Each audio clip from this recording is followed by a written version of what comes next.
Hello all and welcome to Crochet Designs. My name is Mary and I'm coming to you today with part 2, or should I say February's part, we won't even go there, of our Sunflower Delight jacket. And if you're joining us new, welcome. Don't forget to hit subscribe and get ready, guys, because we have a lot happening on the channel this year. It's probably going to be one of our busiest years. I know we're already into March, but I'm telling you, this is the year to be a part of our channel. We've got mystery blankets, jackets, cardigans. I don't even know. We've got lots. I can't even tell you. There's just so much happening on the channel. But for today, we are doing part 2, the February's part of our Sunflower Delight jacket. Now, okay, so part 1, what you did was something like that, which is kind of a little out of shape at the moment, but don't worry about that. That fixes itself out with some blocking, which we will talk about on part 3. But for today, what I wanted to do was talk about 2 things. One, for starters, I want to fix up an error that I made on the previous tutorial in reference to how much yarn you will need for your jacket. Now, our sizes will range from extra small to 5 extra large. So I've calculated each size. None of it was right. Oh my gosh, everybody's saying, what? None of it was right, because I know I calculated and everything was fine, but I calculated from a perspective where you're not adding on any extra yarn, and everyone crochets differently and has different tension. So I'm going to start again with the amounts that you need, and we'll do that in a minute. But just quickly, I wanted to let you know, firstly, today's tutorial was only supposed to be about the centerpiece of our work. Now, if you've not seen part 1 we created our square, but for part 2 I wanted to talk about the actual centerpiece. Now you guys will have a better look at it on top down when we go over to the workstation. But what I've noticed with my squares, with the slip stitch that I do, that little knot right there and the space is quite prominent, and with the other knot that I'm going to show you today, you will not see the knot, if you will.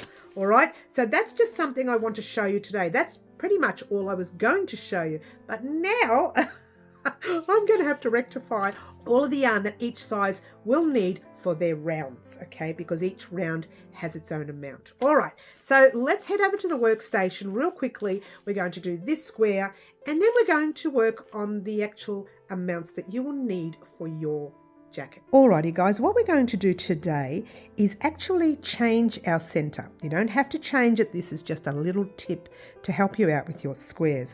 Looking carefully at my squares, these ones have been washed and blocked, so don't judge them on yours.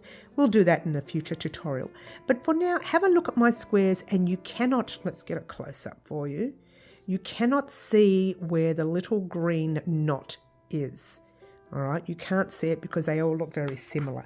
Same with this one here. They all look rather similar, so you can't see the green. I can tell you right now, it is, let's see, right there. See that there? But you couldn't tell by looking at it. When you look at this one, check that out. Look how bulky that is. Let's put them both together and you can see the difference. It's bulky, it's sticking out, and it's very separated here. All right, so the tip I'm giving you today, and in every, like I said earlier, in every tutorial for our jacket, you're going to get little tips on how to change things to make it look better. The tip I'm doing today is how to do that center, getting rid of that knot, just ignoring that knot completely. Now, this is the square we did on the channel last week, part 1, except we didn't do this brown round. And you can see the knot is quite prominent there. And you can see a little tiny, let me just stick my fingernail in there so you can see it. A little gap right there. You can't see it in all the other ones. You can see it very minimal, but there you can see it prominent. Now that, from far away, nobody will notice it. But in my eyes, I can see that, and I don't like it. So today we are working on this little center that you see right there. All right, so let's move all this out the way. Let's grab our green. We're not going to do the whole square. We're just going to do that first round and part of the next round. Grab your working end, wrap it around your fingers like so, forming a little X. And then just bring that up a little bit. Yep. Pop your hook under the first loop, grab that back loop, bring it up forward. You've got 1, 1 and 2 in front, and all you're doing is grabbing everything. And don't let go, yeah? Chaining 1, 2 and 3, yarn over your hook, into the space, and do 1 double crochet US, treble UK, just 1. Now you should know to do this because you've done this in part 1. If you haven't done this in part 1, head over and do that. But before you do, just check this out before you do part 1. And you can see the tip beforehand, all right? Just grab that little center, close it a little bit, not much, because we're going to put another 14 double crochets US, trebles UK. But grab yourself a stitch marker. I'm going to lift that up. And see your little, let's bring that up a little. See that little stitch there? You're going into the 2 loops just before it, like so. That's the tip at the end, okay? Now, we put stitch marker in the beginning in the previous tutorial, but we're going to slip stitch differently later, all right? So in the meantime, what we're going to do is keep putting double crochets US, trebles UKs in the center. So this chain 3 will act as a double crochet. So 1, 2, 3. You need to do another 13 more. So 4. Count to 16, and I'm going to pop this on fast for you. 1, 2, 3, 4, 5, and off we go.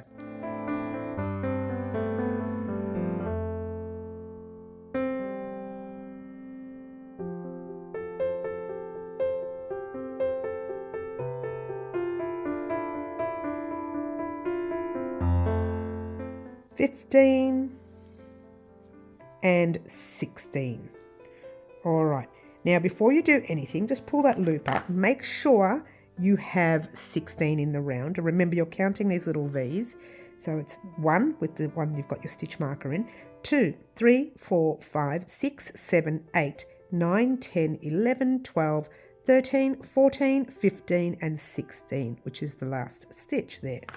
All right, so what you did, before you continue anyway, you have to actually tighten up this loop.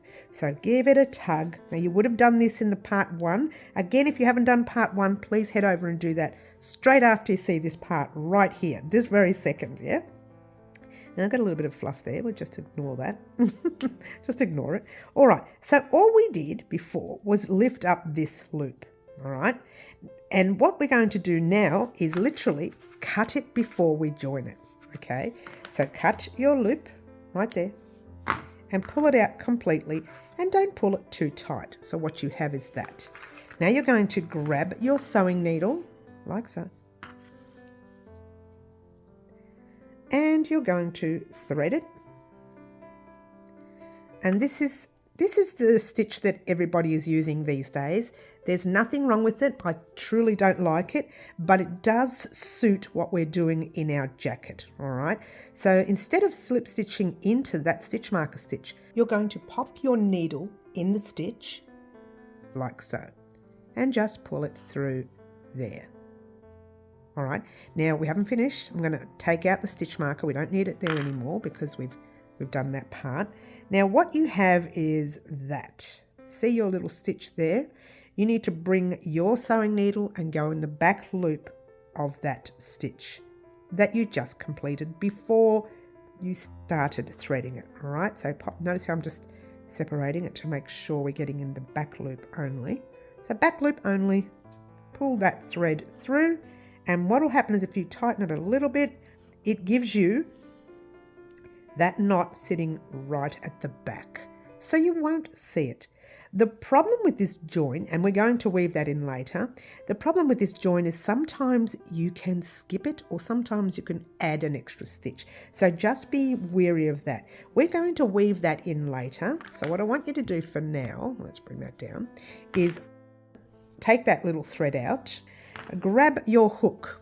We're going to start with our very next colour, which is the pumpkin spice, you know, the little orange one that we started with last week. And what we're going to do is the same thing as we did last week, all right?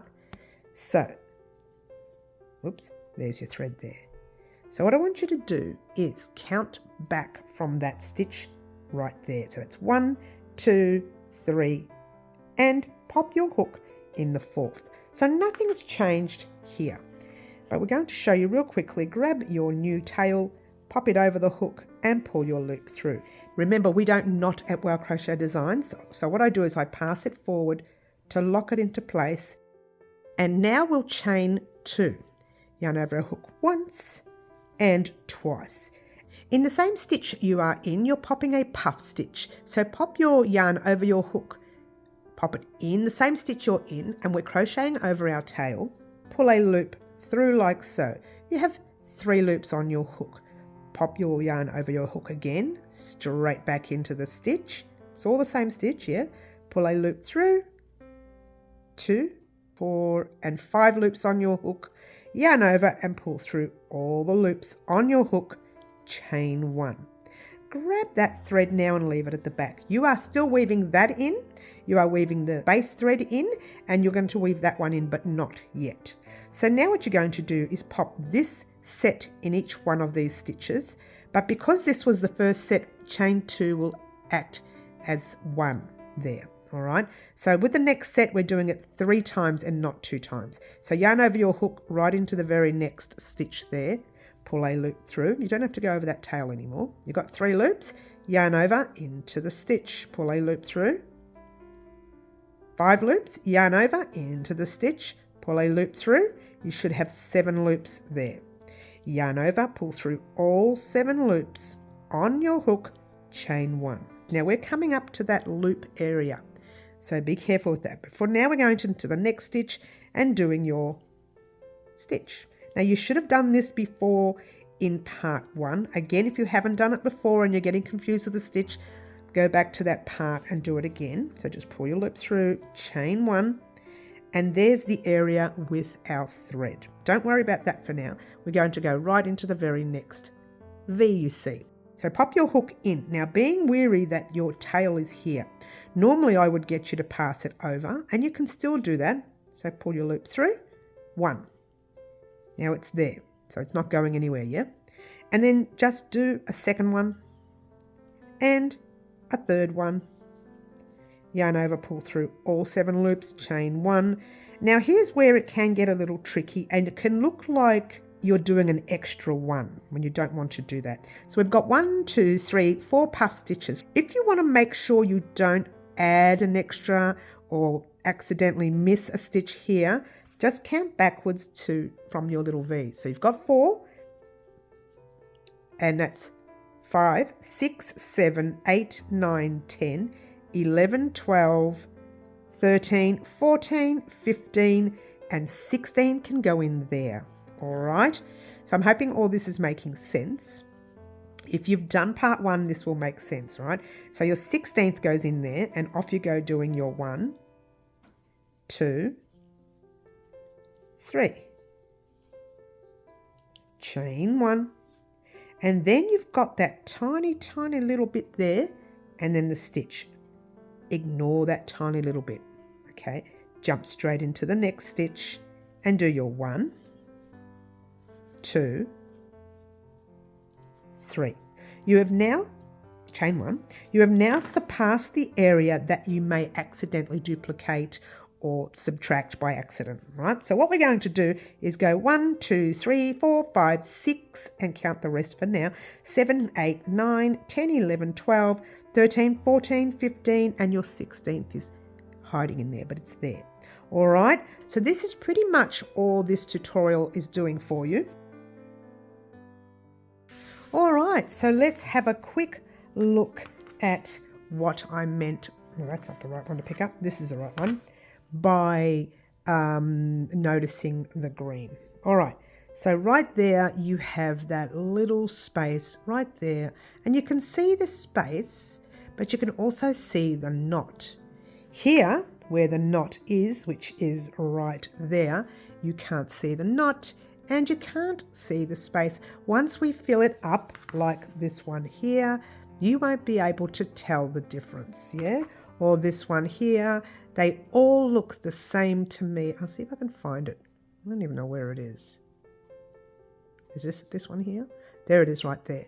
All right, so right there you can't tell. And from far away, if you had to look at, I'll show you where it is, it's right there. I'll put my fingers on them so you can see the difference. Right there, no space, no knot, right there, a space and a knot. I'm hoping that all this is making sense, guys. But anyway, that's what I meant by closing up your green so that you don't see that yucky knot and space on that one. All right? Alrighty, guys. So now you have a choice whether to keep your squares exactly the way we have them here, which has got rather a large space and a knot. It's entirely up to you. Whether you want to use the new join, again, that's up to you too. It doesn't matter either way, because I've always used the old-fashioned way, and from far away no one's been able to tell. But I've given you the option to try something new if you wanted to. In the meantime, let's get on with something that went wrong at the beginning of our jacket, and that's all about measurements, okay? Now, I actually typed this out because I found it a lot easier to check. So what I've got here is your largest measurement for extra small, all right? Now, your largest measurement, really, if you had to think about it, is the 30 inches or the 76 centimetres. If by any chance, between extra small and small, you are 31 or you are 78 or even 80, then you need to go to the very next size. Don't just assume because it says small that you've always been extra small that you should stay there. Don't do that. Always go to a size that's slightly bigger than you if it's in between measurements, all right? If it's in between your measurement, that's fine. Stay there, or stay there, whichever. So no matter what your measurement is, let's say you are a small, you need to make the 10 centimetre square. Let's say if your measurements are medium, you need to make a 10.5 centimetre square. And if you're an extra small, you need to make the 9.5 centimetre square. And that's what I showed you in part 1. We completed the square and I measured it in front of you, okay? So your job is to make the square to suit your measurement that you see here. I'll show you the rest of the sizes in a minute. But before I do, I'm going to bring this out a little bit and show you the amount of squares extra small to medium will need is exactly the same. But because you're doing different measurement squares, it will be measured differently. All right. So this is the yarn that you will need. Now that is the green, the orangey color. Let's try that again. Green, the orangey color, the yellowy color, the light beige, if you will, and then you've got your dark brown. You don't need to worry about dark brown yet, which is the final row, which is this one here. It's that one underneath there. We're not getting onto that yet, but to know how many grams you will need is pretty much there for your size. That's per color. So between 90 and 100 is between 90 and 100. All right. So my bid would be to sort of make sure you've got 100, to make sure you've got 165, to make sure you've got so and so and so and so. All right. Let's get a bit closer. That's better. I'm struggling to see this myself. But there you go. These are the colors. I probably should have put orange, gold. Probably should have put that, but it's pretty much the actual square. All right. The first color is the first color there. Pumpkin spice is the second colour, the curry is the third colour, and the koala is the fourth colour. Truffle will be the very final colour, the very brown that you have seen before, all right? Now, you guys will need 62 squares altogether, the extra small to medium. And this is not a very good schematic, but it's just the way I see it. That is how many squares you'll need for your back. That's how many you'll need for your front, that's your sleeves, 2 of them. And up the top, which is in between the back and the fronts, you will need 2 on one side and 2 on the other. So 2 for that one and 2 for that one. So really, if you had to calculate, these 2 should be up here somewhere. But we're not going to worry about that. I'm going to give them their own separate area. But altogether, this adds up to be 62 squares. All right. And that is for extra small to medium. Grab the amounts that you need right there, right now, and grab your measurements. Make sure this is your largest measurement, whether it's your chest, your hips, your waist, or your thighs. You need to get the largest measurement of your body, all right? And that is that. Large to 2 extra large, okay? These are your measurements. Make sure you are within your measurements before you continue, okay? Once you find out which measurement you're doing, you will make the size square to suit your measurements, all right? So large needs a 9.5, extra large needs a 10 centimeters, and 2 extra large needs the 11 centimeter square. So that's the size of the square that you need to make for your size. And there's your amounts. You are making 67 squares, all right? So large to 2 extra large, these are your amounts per color. Okay, so first colour, second, third, fourth, and our final colour. Now you might see on all the sizes will have this plus 135 or plus 125. That's border rounds, okay? Ribbing for argument's sake in the front, and some ribbing on your wrists as well, all right? So when you see that plus, it's all totaled in here. And so that's pretty much all you'll need for your size. And once again, your layout looks like this. That's your back, they're your fronts, that's your sleeves, and that's your shoulder part up the top between the two pieces here. All right, and a large to 2 extra large, grab that little snapshot right there, beautiful. And let's move on to our last set, which is 3 extra large to 5 extra large, all right? Now you have 108 squares in your jacket, and your measurements should be this, all right? Stay within your measurements before you continue. Now, if you are more than 5 extra large, please let me know and we'll have a chat. But everyone should be pretty much covered in these sizes, all right? Now you need 108 squares, like I mentioned before. These are your yarn amounts, okay? First, second, third, fourth, and fifth colours. These are the amounts you need for your jacket, all right? Now, your back looks like that, your fronts look like that, your sleeves look like that, and your shoulders have a few more extra squares as well, or 1 extra square as well. So that's pretty much, oh, I forgot to give you a little snapshot thing there. That's pretty much all you'll need. Take your little snapshot right there, and that's pretty much all everyone will need for their squares, all right? Or for the jacket itself. Okay, so that's pretty much it, guys. What can I say? My apologies for messing up part 1 and the measurements and everything. I thought this time I'm going to type it out like I did and make it nice and neat for you to look at, all right? So thank you very much for joining us, guys. Take a risk in trying this square right here. Oh, let's try that again. This join right here with the sewing needle. I mean, look, simply divine. You can't see it. The tip also is to make sure when you finish here, you tighten that thread really well and you weave it in after you've put these sets here. But you need to tighten it really well, okay? Because it's not exactly knotted, okay? So you need to pull it real tight, weave it in real tight, make sure you weave it in. Don't just cut it assuming that you've crocheted over it. No, make sure you weave these ends in, yeah?